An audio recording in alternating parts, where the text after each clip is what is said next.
In this video, we're going to be reviewing the new Sig P320-XTEN in 10mm.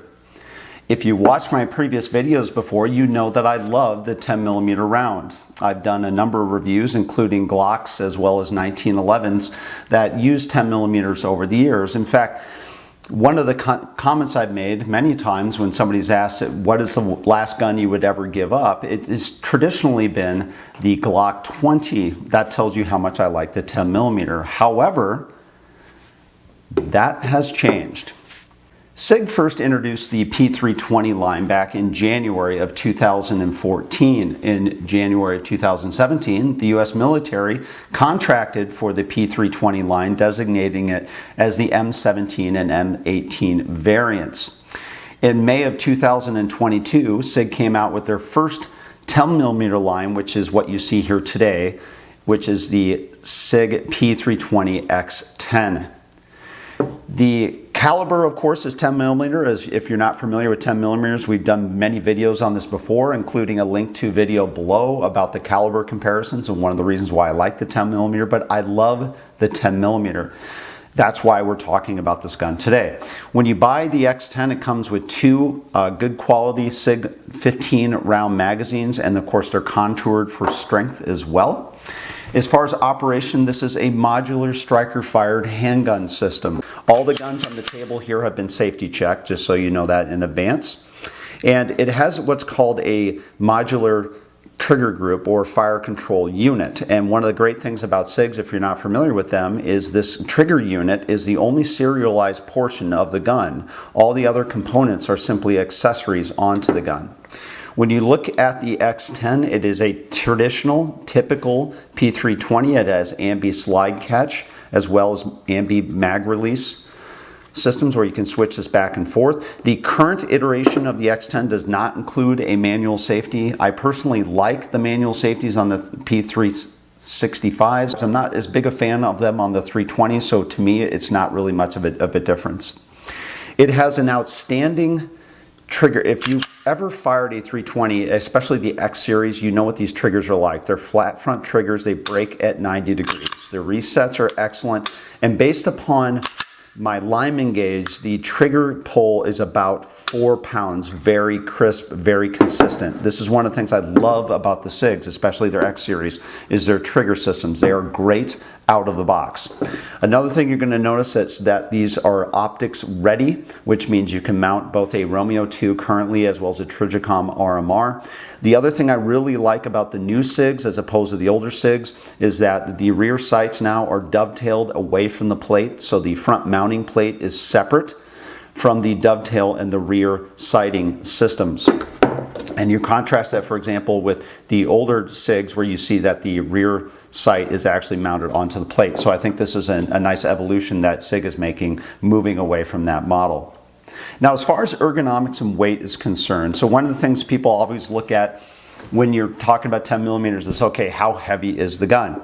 So in this case, for example, the SIG comes in unloaded at about 1 pound, 13.5 ounces. Fully loaded comes in at around 2 pound, 10 ounces. Now, for example, let's contrast that with its more popular competition, the Glock 20. So the Glock 20 empty comes in around 1 pound, 12 ounces. Fully loaded comes in around 2 pounds, 8 ounces. So basically, the SIG is about 1.5 ounces more in weight than you would traditionally find with the Glock. Now, the final thing would be the Glock 29. This is the smaller version of the Glock 20. Just to contrast, comes in empty at 1 pound, 8.5 ounces, and then fully loaded with a 10 round magazine comes in at 2 pounds, 1 ounces. So when you look at the weight differential between, for example, the Glock 20, which really is the closest competitor to the 320, you're basically gaining about 1.5 ounces in weight. So they're very similar. In fact, when you look at the size alone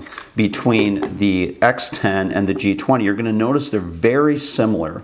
The width is just slightly bigger on the Glock, but again, very small difference. You'll also notice that there's a pronounced beaver tail. So one of the things that people don't like about Glocks, especially with larger hands, is the slide bite. And the ergonomics of the SIG with the beaver tail allows you to eliminate a lot of that problem. But you can see slide by slide is very similar in size Very similar in height, almost identical. The rail system is more pronounced and better, in my opinion, on the Sig than, for example, the Glock 20. But again, very similar size pistols. And as we just showed a moment ago, the weight of the pistols are very similar as well. But there are some things that I like better than the Glock. For example, the beaver tail, the sights, as we talked about earlier. One of the great things about the sight systems on the X series pistols are what they call an X-ray 3-day night sights. I absolutely love these. They have them on the 365s out of the box. They have them on, in this case, the X10s or the X10 out of the box. These are just great because they're larger, more pronounced front sights, more subdued back sights. It's just perfect in my opinion compared to, for example, the Glock that traditionally comes with the plastic sights that I have to upgrade. Something else you're going to notice if you're used to firing or handling a Glock 20 is the balance is a little bit different too between the Glock 20 and the X10. The X10 is a little bit more muzzle heavy, and you're going to notice that when you hold the two side by side, you're going to notice it's just a little bit different balance of a pistol. In my opinion, this helps a little bit with recoil, but again, one of the things you're going to notice as well between the two. Now, the other thing you're going to notice about the Sig X10 is that they have a newly designed grip module. So even though it's similar to a lot of their X modules that they have out there now, this is one specifically designed for the 10mm. And the great thing about this is it's small enough where it literally feels like I'm holding a 9mm. So once again, Sig nailed that out of the park from an ergonomics perspective. Now, the one drawback with that, however, is if you're used to using interchangeable grip modules, the current ones that are on the market today, both by Wilson as well as Sig, will not work on the X10. You're stuck with the one, at least for now, that they provide on this pistol. However, I will tell you, after firing this, I absolutely love it. It's got a great feel, it's great ergonomics, and quite honestly, I don't plan on changing this out, at least not initially. And then the final thing is this comes with a bull barrel configuration. Again, all pistols on the table have been safety checked. It has a bull barrel configuration, so you're not going to see it, for example, an external bushing type system like you would see on a 1911. Now, takedown and cleaning is very easy if you're not familiar with this on a typical Sig. You've got the takedown rod, and then it disassembles this way. And then you've got your upper unit as well as your lower unit, your grip module, as well as your fire control unit. And then in this case, you can pop out the pin, pop out the fire control unit to clean it, or to mount it onto a different pistol. To reassemble, you simply put it back in place, lock it down, and you're good to go. Very simple, very easy to use.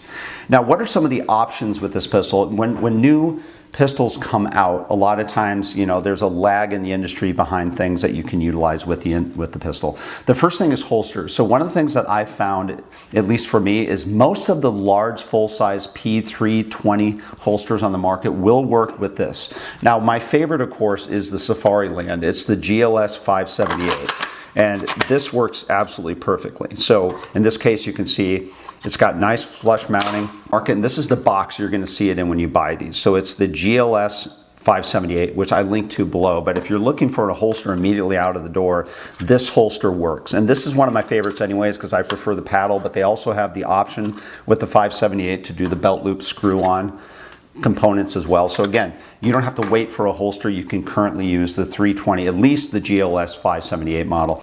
Eventually down the road, I'm sure you're going to have what are called the exchange kits, which again means that since these are modular fire control group units, you can pop those out and then put them into different types of frames, etc. I'm pretty sure that Sig down the road will try to do what Glock did when Glock had the Glock 20 and then came out with the 29, the smaller version. Pretty sure Sig will eventually do the same thing where they'll create a carry model where in this case you can either buy the gun or you can just pop out the fire control unit and buy the exchange kit where you have a smaller slide, smaller grip. So I'm sure that will be coming down the road. And then the final thing is if you like red dots, again, you can run your Romeo 2s as well as your Trijicon RMRs. Now, as far as accuracy is concerned, I did some initial shooting of the gun with just the iron sights, again, because I love the X-ray iron sight systems. And this is an example of just out of the box some of the performance that I received out of the gun. Now, of course, I was shooting one of my favorite loads, which is the Hornady 10mm hard cast. And at 15 yards, this is the type of group I received. And again, at 25 yards, this is the type of group I received. Now, I will discount this by saying if I was using a red dot system or spent more time with the gun, practicing with it, I'm sure I could tighten these groups up. But again, these are excellent groups coming straight out of the box for the Sig. Now, the final thing I will mention when I did my initial testing of the Sig is that I did have 2 initial feed errors within the first 100 rounds that I fired through the handgun. However, I haven't replicated that ever since. So the good news is I don't seem to have that problem anymore, but in full disclosure, I did have a couple failure issues on the feeding side, at least within the first 100 rounds. And I don't know if that had to do with break-in or whatever, but ever since then, the subsequent 300 rounds that I fired through the handgun, I haven't had any additional issues since that time. So as you know, previously we reviewed alternatives to the Sig. A number of them out in the market today, the most common of which, again, as we alluded to, is the Glock 20, the Glock 29s for the smaller carry versions, as well as there's a number of 1911 variants that are also now in the 10mm models. The current MSRP for the gun comes out at around $799. That's at least what they're offering them for in the market today. So what are some of the things that I like better about the X10 over, for example, the Glock 20? And as we've alluded to earlier, one of the first things I love about this handgun is the out-of-the-box trigger, especially the triggers that come on the X series. I just love these, right? They've got great feel, great break, nothing I need to do with them out of the box. They are just excellent. The other thing that I love is the fact that they use stainless steel slides with a nitron finish, so it's a better quality metal. It also has better out-of-the-box ergonomics. Everything we talked about between the undercutting, the dovetail, just the simple feel of the handgun is great. And one of the things you'll notice, for example, when you contrast the magazine of the Sig, for example, over the Glock 20, you can see the difference in the magazines as well, which allows them to have a better ergonomics, in my opinion, for the handgun, because again, the magazine is smaller that it's currently supporting within the frame. I also like the fact that it has the interchangeable fire control units. Whether or not you like this, the reality is if you live in states where you have gun registration, they limit the amount of guns you can own. If you want to fire multiple calibers or configurations, etc., this really is the wave of the future. And I do like the fact that the interchangeable fire control groups are within these pistols. Again, it's one of the great things I love about it. I like the fact that, again, iron sight, day-night sights, straight out of the box as opposed to polymer sights that you typically get onto a Glock. I also like the fact that the mag exchanges are very easy to do. It's a spring-loaded mag drop. It has ambi controls, again, right out of the box. It's also very easy to clean. So the Glocks are very easy to clean as well, but to do a thorough cleaning of being able to pull out the fire control unit, again, it's just easier and on the X10 than it is, for example, on the Glock. And again, one of the things I like about it is this is just great out of the box. There's no modifications I need to do to this. Now, what are some of the things I like a little bit less than the Glocks? Well, the first thing is it only comes with 2 magazines currently when you buy it. This isn't a problem. However, the one thing with Sig is when they come out with new models, these magazines, they're high quality, but they're also expensive. And the other part of this is when you come out with new models like the X10, it's commonly hard to find extra magazines initially when they come out. And that's typical for a lot of guns when they come on the market today. It's got a little bit higher bore access than the Glock 20 when I fire it. However, the front muzzle weight, that's a little bit heavier than the Glock, to me, compensates for that pretty well. And then the final thing is just, Glocks have been around longer, right? So we have more of a track record of their dependability, more aftermarket parts and things like that. So what is this gun good for? The thing I love about the 10mm is the versatility. It is a round you can use on any 2- or 4-legged predator within the North American continent. So this is something that you could use easily for combat, for outdoor protection, for carry, you name it. And the versatility of the 10mm allows you to shoot anything from hard cast for outdoors to hollow point, for personal protection. There's just a lot of versatility with this gun. One of the great things I loved about the X10 when I fired it was it's very controllable for a 10mm. So it also gives me the ability to use this in almost any type of situation. So overall, the value, it's high quality. It's got, again, the simplicity. It fits, literally all hands. It's accurate. It's affordable. The market, as I've alluded to before, is surpassing Glock, especially on the ergonomics innovations. And Sig really has taken the forefront in that one. And, like most SIGs, right out of the box, I don't have to do things such as undercutting trigger guards or grip modifications. I don't have to make trigger upgrades to connectors or polishing or springs. I don't have to upgrade the sights. I don't have to put in grip plugs. It is great out of the box.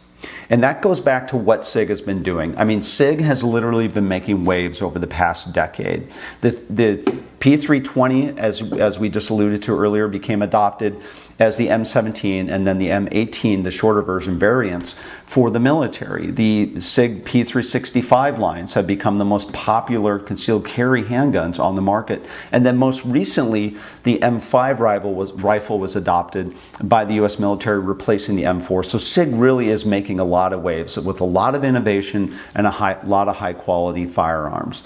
And modular handguns, as we talked about earlier, in my opinion, are the wave of the future. And this is something that Sig really took the forefront on. So the final thing I would indicate is value. So when you look at currently the G20 in market as opposed to the X10, you're going to notice that the X10 is currently around $200 more than the G20. So what are you getting for that? What is the difference? Is the value there? And I would look at, for example, the sights and the optics, the trigger, as we alluded to earlier, the stainless steel slide, the ergonomics, the undercut, everything about the X10 to me justifies that price difference and more in quality, because it just, in my opinion, is a better 10mm full-size handgun than the G20. So there will be future options, I'm sure, in the, looking down the road. Hopefully, Sig will be producing a carry size model similar to the Glock 29, as we alluded to earlier. And then the final thing I would mention is it's been 39 years since we all first were introduced to the Bren 10, which was the famous first serious semi-automatic handgun that came out in the 10mm cartridge. And since that time, we've seen different variations of 10mm. And ironically, the X10, I'm wondering if they used a little bit of the play on the term Bren 10 when it came out. But the reality is, in my opinion, this is the new great 10mm that's on the market today. It has taken the mantle from what the Bren 10 was 39 years ago and has now evolved it into, in my opinion, what is the best current semi-automatic 10mm on the market today.